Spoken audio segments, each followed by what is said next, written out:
আর আরাফাত, তুমি সবার আগে একটা শার্ট কিনে নিবা, ছেঁড়া ছেঁড়া এটা। হ্যাঁ, এদিক দিয়ে যাও। হ্যাঁ আরাফাত, তোমার জন্য দোয়া করি ভাইয়া, যেন তোমার ভবিষ্যতে রিক্সা চালাতে না হয়। এই বয়সে রিক্সা চালানোর বয়স না। আর যেহেতু রমজান মাস চলতেছে, আল্লাহ তাআলা অবশ্যই তোমাকে একটা কিছু দান করবে ইনশাল্লাহ। আল্লাহ কাছে দোয়া করি, বুঝতে পারছো?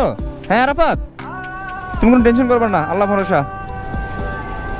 ওর অবস্থাটা আমি এক কথা বারবার বলতেছি, আর বলারই কথা।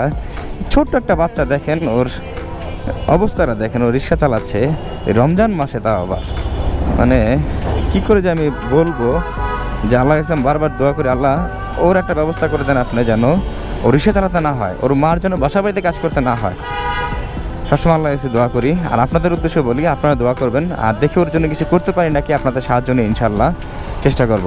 অবশ্যই আপনার পাশে থাকবেন সবসময়। আপনারা মানে এর আগেও পূর্বে আপনার পাশে ছিলেন, ভবিষ্যতে থাকবেন। এরকম অনেক আমরা দেখছি, অনেকের জীবন আমরা ছোট্ট একটা উদ্যোগের মাধ্যমে আমরা তাদের জীবন পরিবর্তন করে দিচ্ছি। আল্লাহ তাআলা ফয়সালার মাধ্যমে, আল্লাহ তাআলা চাইছে তাই পরিবর্তন হয়েছে।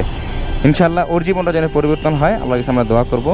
সবাই মিলেমিশে একসাথে থাকবো, ওর পাশে ইনশাল্লাহ থাকার চেষ্টা করব। আরাফাত, কোনো চিন্তা করবে না, আল্লাহ ভরসা ভাইয়া। হ্যাঁ, তোমার রিক্সা চালাতে হবে না, দেখি আল্লাহ তাআলা কি করে তোমার জন্য। হ্যাঁ, বুঝতে পারছো? আর কান্না করো কেন এখনো? হেই পাগল, এখন একা একা কান্না করতেছে। কান্না করো না আরাফাত।